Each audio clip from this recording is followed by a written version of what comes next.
दोस्तों, किसी के भी मन की बातें जानने के लिए तीन तरीके होते हैं, लेकिन इन तीनों तरीकों को समझना अति आवश्यक है। यदि आप इन तीनों तरीकों को समझ लेते हैं तो आप किसी के भी मन की बातें बड़ी ही आसानी से जान सकते हैं, समझ सकते हैं। तो चलिए इसे एक बुद्ध कहानी के माध्यम से समझते हैं कि किस तरह से आप दूसरों की मन की बातें जान सकते हैं, समझ सकते हैं। बहुत समय पहले की बात है। एक छोटा सा गांव था। उस गांव में दो भाई रहा करते थे। बड़ा भाई अंधा था, जिसके कारण वो हमेशा घर पर ही बैठा रहता था, और छोटा भाई खेती किया करता था। लेकिन खेतों में अधिक जानवर आने से पूरी फसलें नष्ट हो जाती थीं, जिस कारण छोटा भाई बहुत परेशान हो चुका था। तभी उसे एक तरकीब सूझी। एक दिन उसने सोचा, खेतों में से इन जानवरों को भगाने के लिए क्यों न मैं अपने बड़े भाई की मदद लूं। वैसे भी बड़े भैया अंधे, अगर वह खेत में बैठे रहेंगे और जानवरों की आहट आने पर वह उन्हें जोर से चिल्लाकर भगा सकते हैं, जिससे हमारी फसलें बच सकती हैं। इसलिए उन्हें मेन खेत में बिठा देता हूं। ये सब सोच विचार करने के बाद उसने अपने खेत में ही एक छोटी सी झोपड़ी तैयार की और अपने अंधे भाई को उस खेत में बैठा दिया और उनसे कहा, भैया, यदि कोई जानवर की आहट आपको सुनाई दे तो आप जोर जोर से चिल्लाना। यह सुनकर वह जानवर यहाँ से भाग जाएंगे और हमारी फसलें नष्ट होने से बच जाएंगी। बड़ा भाई अपने छोटे भाई की बात मान लेता है और वो उस दिन से खेत में ही रहना शुरू कर देता है। जब भी किसी जानवर की आहट उसे सुनाई देती तो वो तुरंत जोर जोर से चिल्लाना शुरू कर देता, जिससे वह जानवर उसके खेतों से भाग जाते। ऐसा करते करते कई दिन बीत चुके थे। तभी एक दिन उसके खेत में एक हिरण भागता हुआ आया और वह खेत के बांध को तोड़कर वहां से भाग गया। लेकिन उसी हिरण का पीछा करते हुए एक राजा भी उस खेत में आ पहुंचा। तभी राजा की नजर उस अंधे भाई पर पड़ती है। राजा उस व्यक्ति से कहता है, देखो, मैं यहाँ पर एक जानवर का पीछा करते हुए आया हूँ। क्या तुमने उस जानवर को यहाँ पर देखा है? इस पर वो व्यक्ति कहता है राजन, मैं तो अंधा हूँ। मैं भला किसी जानवर को कैसे देख सकता हूँ, लेकिन मैं आपको इतना जरूर बता सकता हूँ कि जो जानवर मेरे खेतों से होकर भागा है वह आपके लायक नहीं है। आप उसके पीछे अपना समय यूं ही व्यस्त कर रहे हैं। राजा उस अंधे व्यक्ति की बात सुनकर बड़ा अचरज में पड़ गया। वो ये सोचने लगा कि आखिर यह तो अंधा है, फिर इसे कैसे पता कि जिसे हिरण को मैं तलाश रहा हूँ वह हिरण मेरे लायक है ही नहीं। यह अंधा व्यक्ति मुझे कैसे बता सकता है? तभी राजा उस अंधे व्यक्ति से कहता है, कहीं तुम मुझसे झूठ तो नहीं कह रहे हैं? एक तरफ तुम ये कहते हो कि तुम अंधे हो और दूसरी तरफ तुम ये भी कह रहे हो कि जो जानवर यहाँ से भागा है वो मेरे लायक नहीं है। इस पर वो अंधा व्यक्ति कहता है राजन, जिसे आप एक हिरण समझ रहे हैं, असल में वह एक हिरण नहीं है बल्कि एक हिरणी है, और वह भी गर्भवती है। और जहां तक मुझे ज्ञान है, मैंने कभी किसी राजा को किसी गर्भवती हिरणी का शिकार करते हुए नहीं सुना है, और इसी कारण मैं आपसे ये कह रहा हूं कि वो आपके लायक नहीं है। आप उसके पीछे अपना समय व्यर्थ ना करें। यह सुनकर राजा और भी अचरज में पड़ गया। वो ये सोचने लगा कि आखिर ये अंधा आदमी यह कैसे जान सकता है कि वो हिरणी है और गर्भवती है। राजा कुछ देर सोच विचार करने के बाद अपने सेनापति से कहता है, सेनापति जी, मुझे वो जानवर जिंदा चाहिए, क्योंकि मुझे यह पता करना है क्या वो हिरणी है और क्या वह गर्भवती है, क्योंकि यह अंधा आदमी बहुत विश्वास के साथ कह रहा है और मुझे इस बात की पुष्टि करनी है। यदि वह हिरणी हुई और गर्भवती हुई तो वह हमारे शिकार के लायक नहीं है, क्योंकि हम तो एक हिरण का पीछा कर रहे थे। इसलिए जाओ और पता करो कि क्या वो हिरणी है। सेनापति राजा से आज्ञा लेकर आगे की ओर बढ़ चलता है, और कुछ देर बाद जब वह वापस लौट कर आता है तो वह राजा को कहता है राजन, इस अंधे आदमी ने जो भी बातें कही हैं वो बिल्कुल सही है। वो एक हिरणी ही है और वह गर्भवती भी है। यह सुनकर राजा आश्चर्यचकित रह गया। उसे समझ नहीं आ रहा था कि आखिर अंधा आदमी कैसे पता कर सकता है कि वह जानवर एक हिरणी है, और तो और वह गर्भवती है। भला एक अंधा आदमी यह कैसे देख सकता है, यह कैसे जान सकता है? आखिर इससे यह कैसे पता चला? ऐसे कई सारे प्रश्न अब राजा के मन में उमड़ने लगे। अब राजा ने यह ठान लिया था कि मुझे इस बात की तह तक पहुंचना ही है कि आखिर ये अंधा आदमी कैसे जानता है कि वह जानवर एक हिरनी है। ये सोचकर राजा उस अंधे आदमी के पास जाता है और उस अंधे आदमी से कहता है, देखो, मैं ये तो नहीं जानता कि तुम सचमुच अंधे हो या नहीं, लेकिन मैं तुमसे एक बात जानने आया हूं। क्या तुम मेरे प्रश्न का सही सही जवाब दोगे? इस पर अंधा व्यक्ति कहता है, हे राजन, आप जो कुछ पूछना चाहते हैं मुझसे पूछ सकते हैं। मैं आपको बिल्कुल सच सच जवाब दूंगा।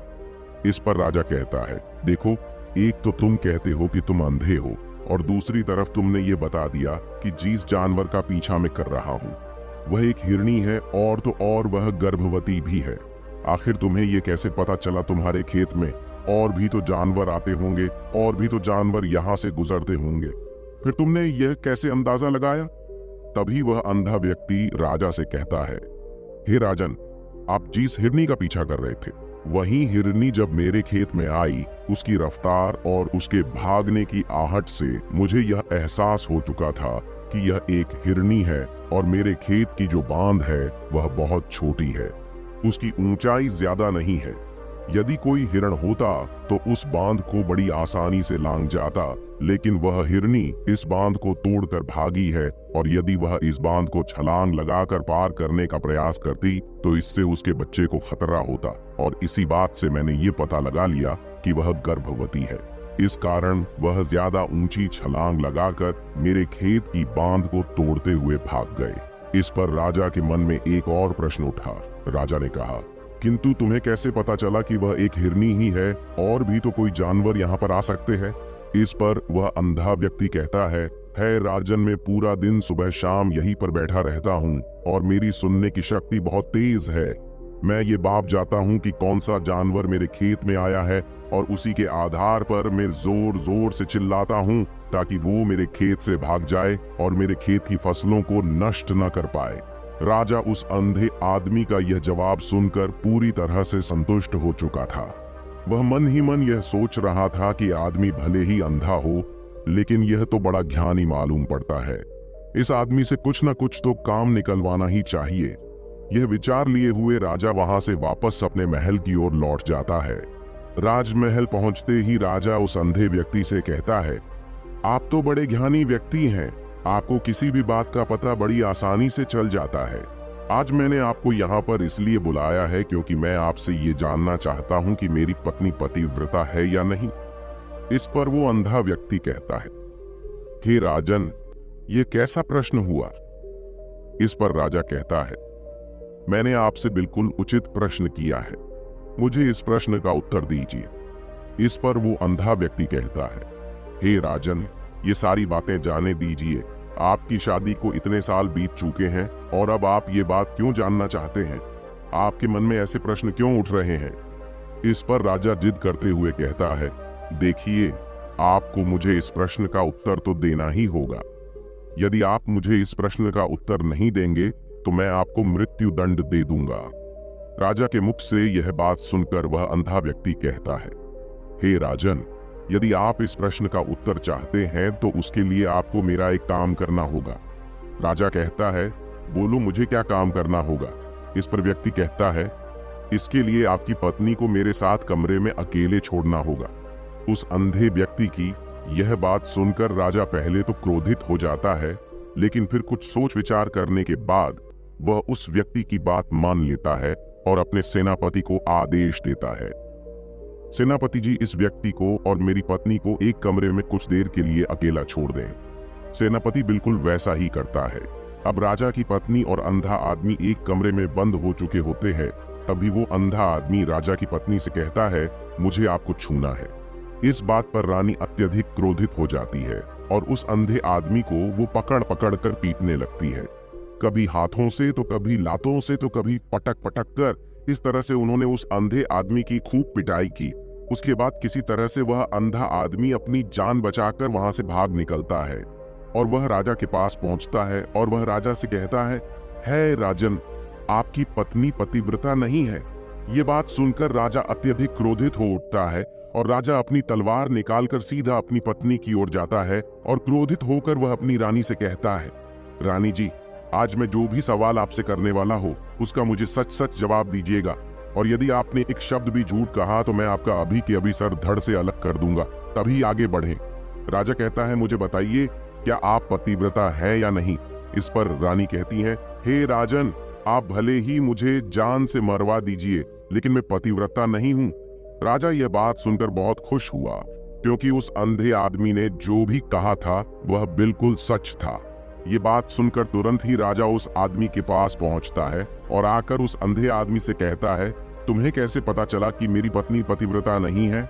इस पर वह अंधा आदमी कहता है, हे राजन, बड़ी सीधी सी बात है। मैंने तो आपकी पत्नी से बस इतना ही कहा था कि मुझे आपको छूना है, और इस बात पर वह इतना क्रोधित हो उठी कि उन्होंने गुस्से में आकर मुझे लात घूंसों से पीटना शुरू कर दिया। और भला कोई औरत किसी और मर्द को कैसे छू सकती है? लेकिन उन्होंने न आप देखा न ताव, बस लात घूंसे मुझ पर बरसाने शुरू कर दिए। वह भी तो एक छूना ही हुआ, और एक पतिव्रता नारी कभी भी पराये मर्द को नहीं छूती। जब मैंने उसे छूने के लिए कहा था तो वह उस वक्त मुझे मना कर सकती थी, लेकिन उन्होंने तो मुझे पीटना शुरू कर दिया, और देखते ही देखते उन्होंने मेरे पूरे शरीर को छू लिया। अब आप ही बताइए, ऐसी स्त्री भला पतिव्रता कैसे हो सकती है? इस पर राजा कहता है, तुम तो बड़े ज्ञानी मालूम पड़ते हो। अच्छा ठीक है, चलो तुम मेरे एक प्रश्न का और जवाब दो। यदि तुमने मुझे इस प्रश्न का सही सही जवाब दे दिया तो मैं तुम्हें यहाँ से जाने दूंगा। उसकी आंखों से, उसके होठों से, उसके काम करने के तरीके से, उसकी क्रियाओं से पता किया जा सकता है कि उसके मन में क्या चल रहा है। उसके आधार पर हम किसी के भी मन की बातें जान सकते हैं, लेकिन मैं तो अंधा हूँ, देख नहीं सकता, इसलिए मैं क्रियाओं से देखता हूँ। यदि मुझे कोई बात जाननी हो तो अगले आदमी को कुछ काम देना पड़ता है, जिस पर वह व्यक्ति किस प्रकार काम करता है, किस तरीके से इस काम को करता है, उसके आधार पर ही मैं यह पता कर पाता हूँ कि उसके मन में क्या चल रहा है।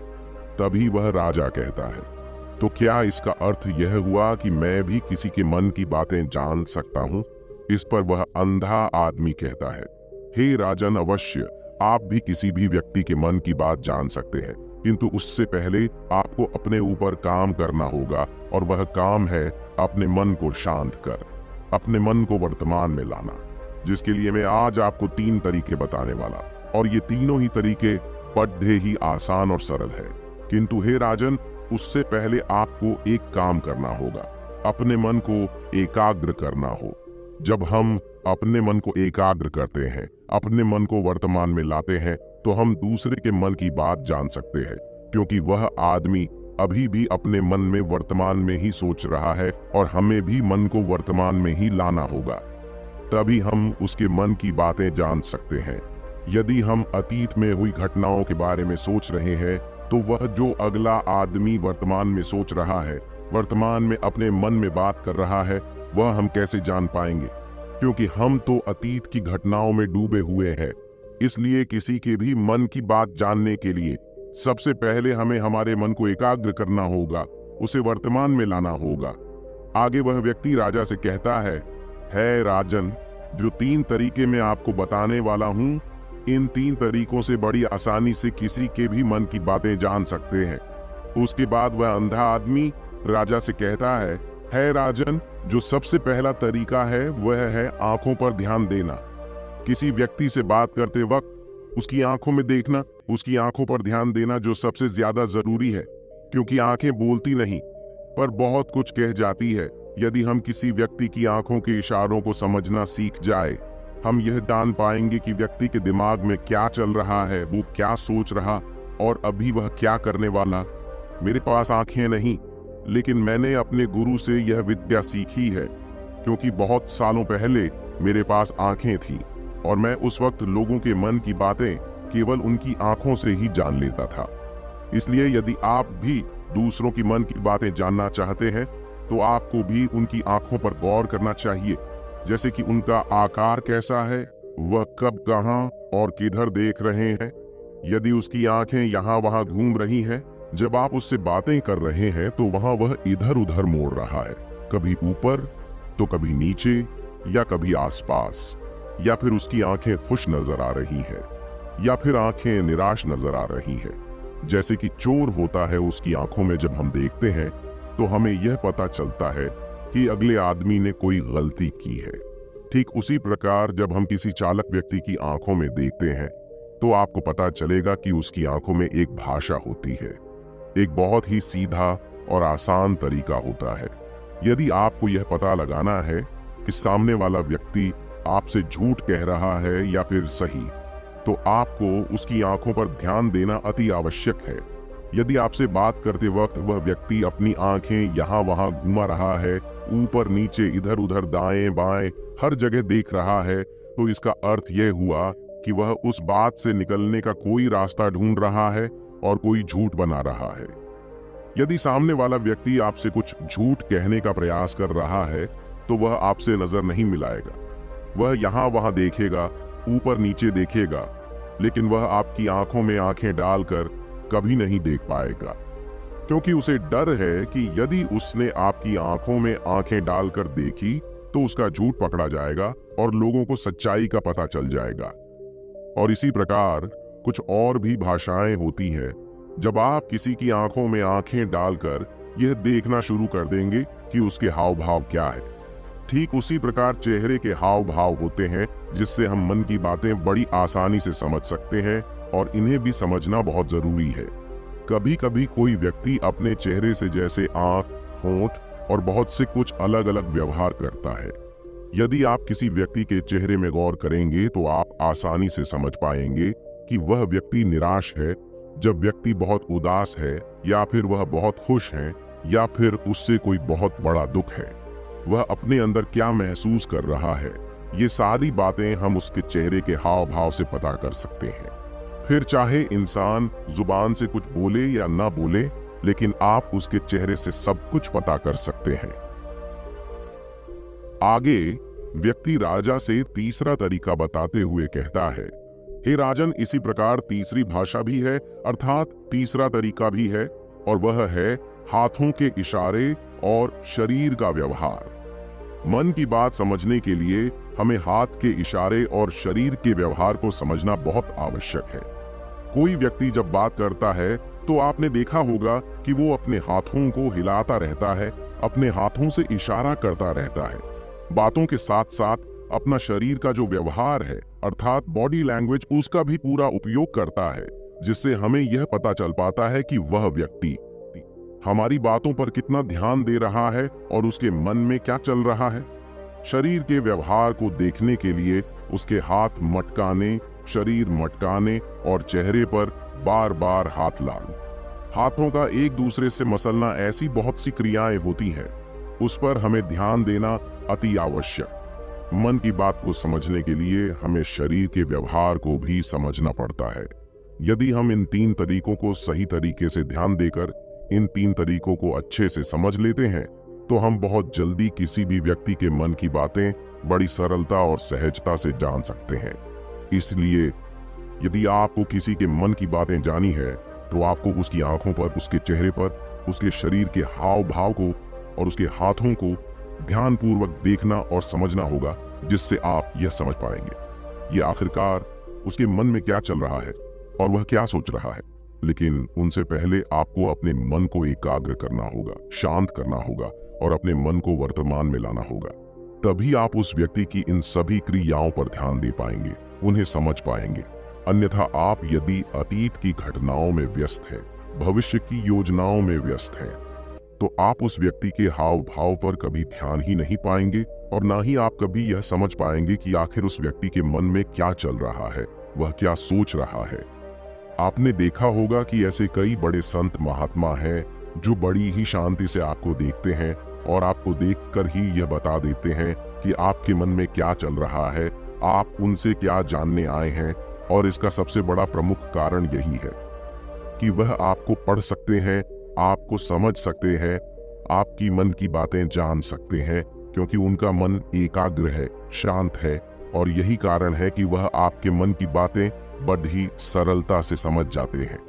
तो दोस्तों, उम्मीद करता हूं आपको इस कहानी से एक अच्छी शिक्षा मिली होगी। यह कहानी आपको कैसी लगी हमें कमेंट बॉक्स में कमेंट करके जरूर बताएं और इस कहानी को अपने दोस्तों के साथ जरूर शेयर करें ताकि उन्हें भी इस कहानी से कुछ सीखने को मिल सके।